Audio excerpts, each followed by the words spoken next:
All right. Hello, everyone.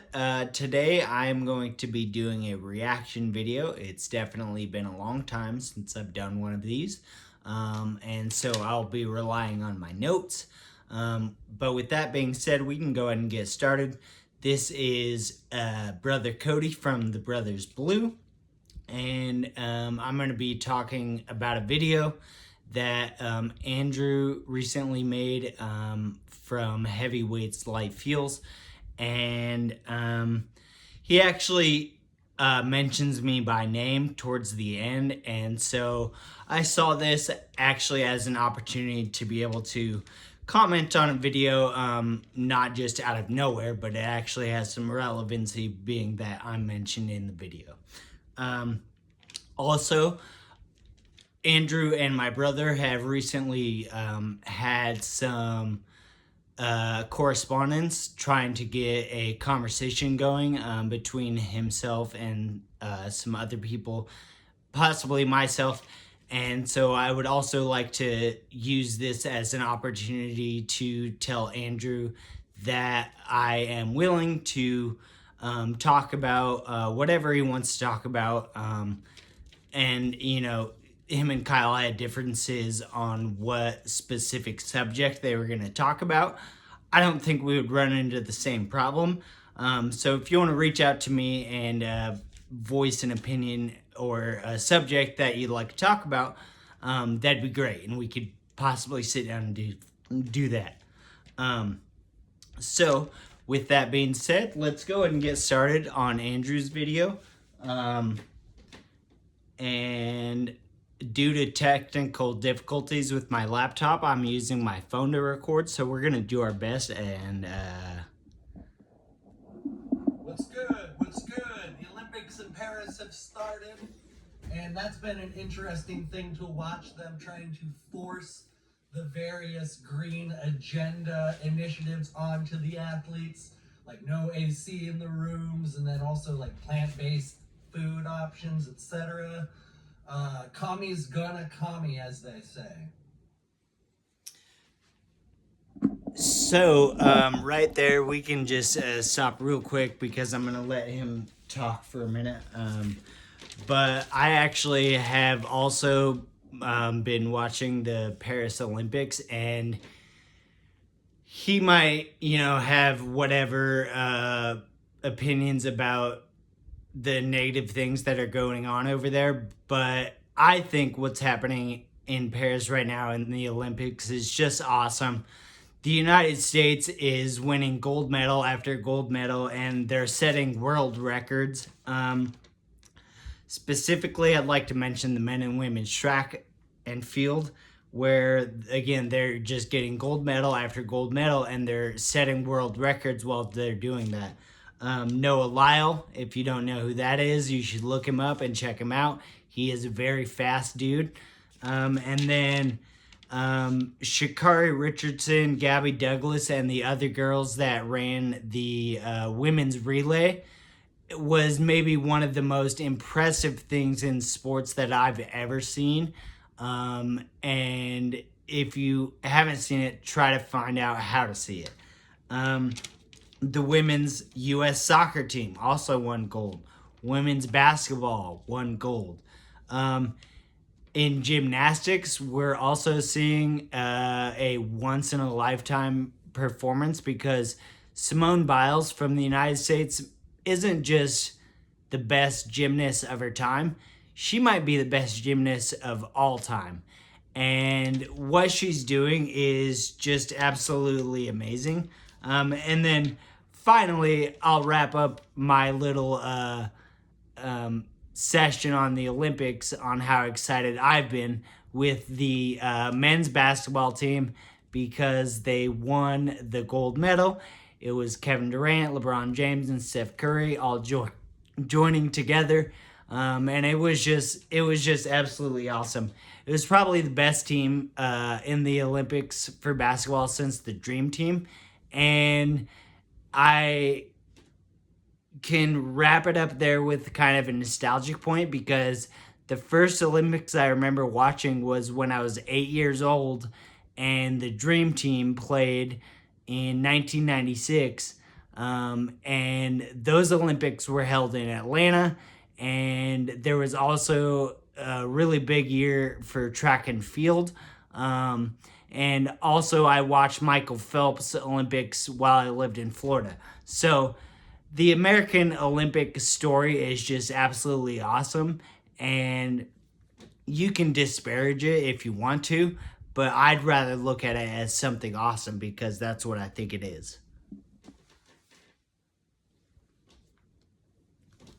But on that note, calling them commies, I often watch my videos. I use a plethora of different words that all have similar meanings. There's overlap in these words. So, like authoritarian, communist, totalitarian, fascist, oligarchical, the aristocracy, all of those terms, the globalists, the elites, they all have like overlap. It's like one word doesn't really perfectly define who and what they are. One word I often do not use, and it's intentional. I maybe have used it a few times, but I challenge you to go look through my videos and find me times where I've used this word. So today is the day that I'm going to start incorporating this word into my lexicon. Satanic. These people are truly fucking satanic. And I've avoided using that word partially because I'm not a Christian, and so I don't want to, for me to acknowledge they're satanic, I would then have to inversely acknowledge that there is God. And that's not exactly true, in that I can, and I've just had this realization recently, that I can look at them and say, they believe Satan is real. They want to worship evil. They are not good people. So while I don't believe Satan is real, and I don't believe God is real, I believe that they believe it. Or if that they don't believe it, they have found enough motivation within the force concept, like enough motivational force, energetic force around the concept of Satan that they decide to act in the way that he has been depicted in our society. So even if they don't technically believe in Satan, they have decided to act satanic. And actually, on the inverse, which I might be more inclined to identify with, people like me who don't acknowledge God but do acknowledge some of the values within Christianity, we would be considered culturally Christian. I'm not entirely opposed to being lumped into the cultural Christian group. All right, so there are definitely some good points that Andrew makes, actually, and I think that is something that he would find if we actually had a face-to-face conversation, is that we agree on a lot of things. And so, like, specifically, I think that Christianity and Satanism are somewhat theologically similar, in that they have multiple things that are consistent beliefs through both Christianity and Satanism. Specifically, they're both monotheistic, and so they believe in one God and only one God. They don't believe in multiple gods or anything like that. They also both believe, Christianity and Satanism believe, that Lucifer is the fallen angel.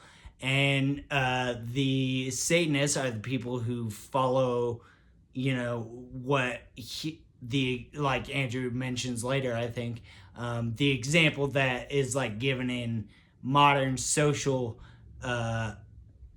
parameters is our view of Satan, or of Lucifer, and the things that I guess he was perpetrated for doing.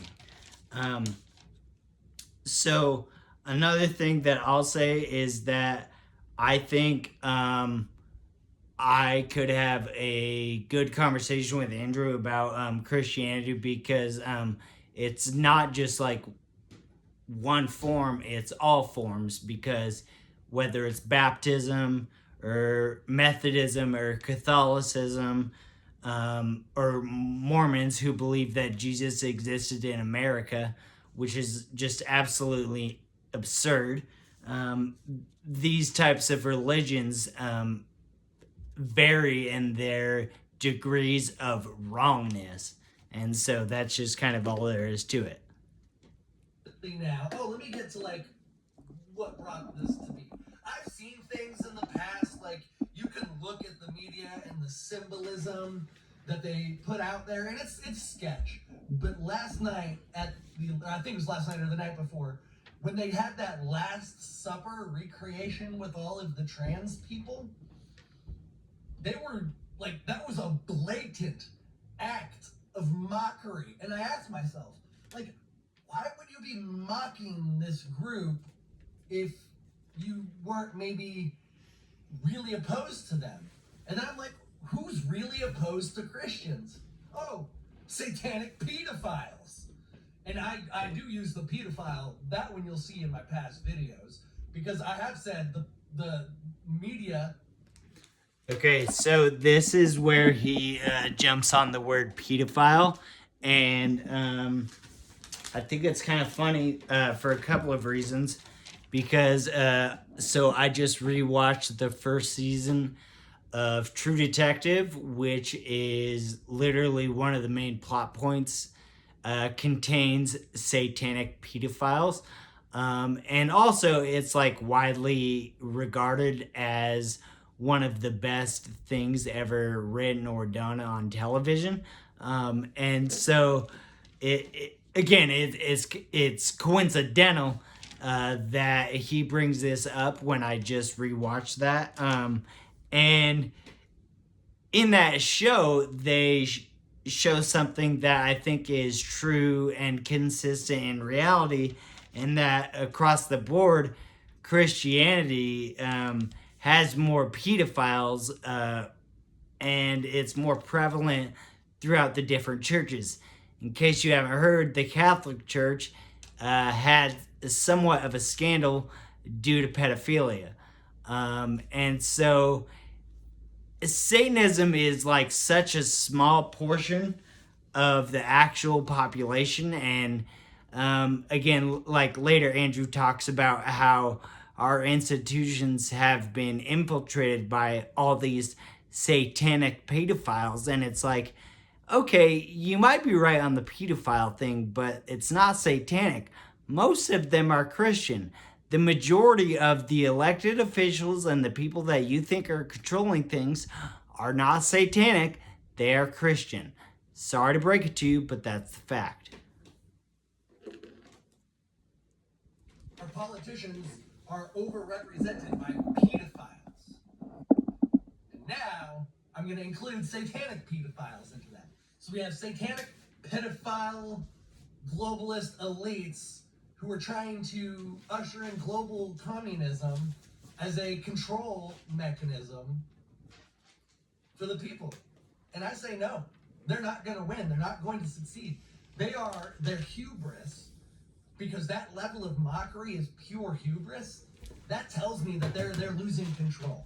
Because the more like arrogant you become, the less grounded you become. And I'm thinking of like Sun Tzu and the Art of War. They've become just very arrogant. And so I am now leaning towards being a cultural Christian.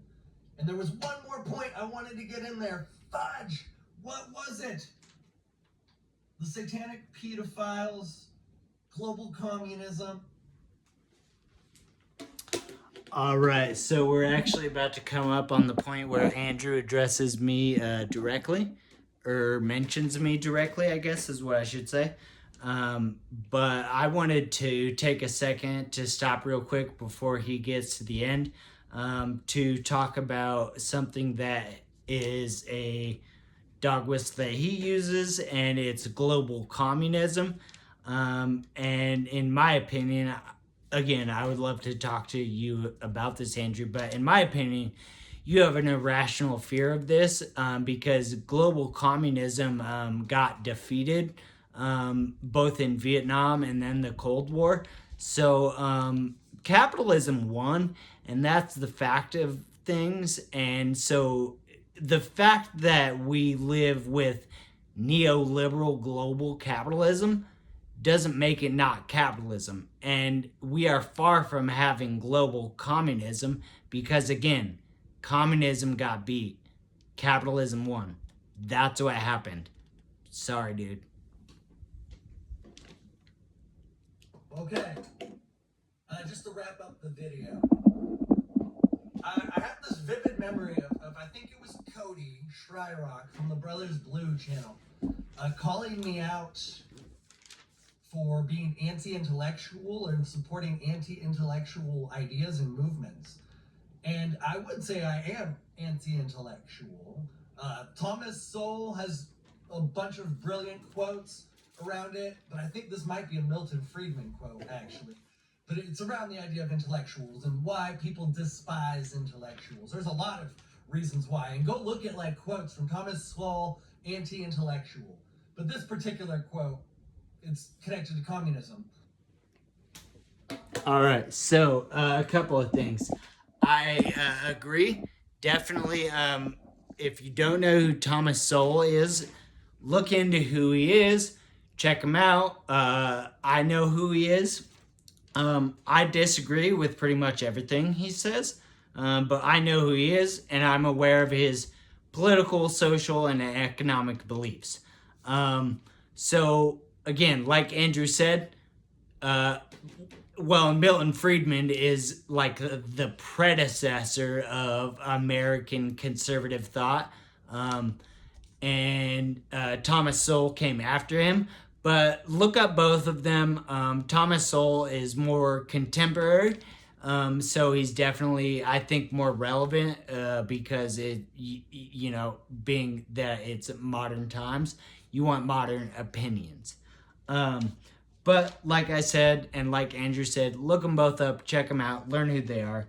I think it's funny because one of the things that I talked about with Andrew doing the anti-intellectual thing is like that he doesn't use specific sources or say or like quotes or like anything like that. And so like right here he says this particular quote, and then he never says a quote. Like there's never at any point in the next several minutes where he finishes the video where he actually says a quote from Thomas Sowell. So I don't know what he's referring to.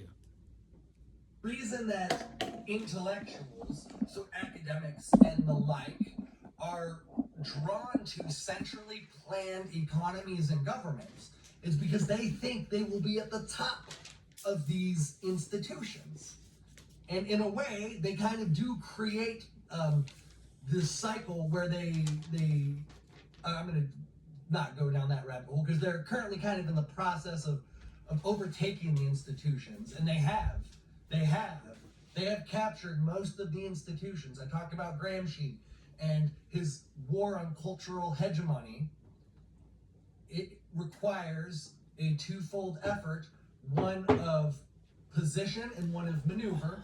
So positioning people in power within the institutions and then redirecting the direction of the institutions, subverting the institutions. We've reached the point where most of our institutions have been subverted, and they have been subverted by satanic pedophiles, or globalists, or elitists, or commies, or fascists. There's just not one right word. Evil. Evil is the right word, and it's so easy to use that word, evil. So real quick before he comes to the end, right there he did like his ultimate like rant of dog whistles, and it was pedophile, globalist, elitist, commies, fascists. There's not a single word for him that satisfies the description of the boogeyman that he is afraid of. And then he talks about evil here towards the end, which I think is really interesting considering the people he brings up. And not only that, but I don't think good and evil is a binary situation. I think it's more of a situation that happens on a spectrum. Um, but that is for another time and for another conversation. It's just easy, but it's so convoluted and complex because evil can smile. That's evil can smile. And that's how they get you. That is how they get you. Because they're just so good at being fake. So good at being fake. I'm thinking of, like, look at my video from yesterday, Kamala Harris. Kamala the cunt. I love it. She's so fake. And I'm not saying she's a pedophile. I'm not saying she's a satanic person, maybe. But she's an evil person. And while, yes, it is easy to say that, it sucks. It sucks. I know I quoted the Nietzsche thing yesterday also, and I need to remember, do not stare into the abyss fighting monsters lest ye become one. I don't want to become one, but I want to fight. So it's such a balance. I think I'll end the video there, acknowledging these people are fucking satanic. Thank you very much for listening. Much love.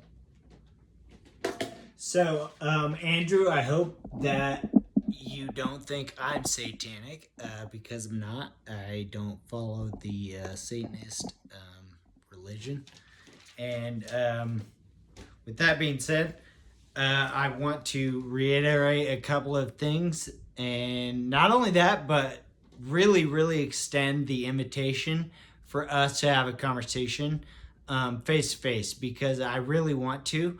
And I think, honestly, whatever you want to talk about is fine.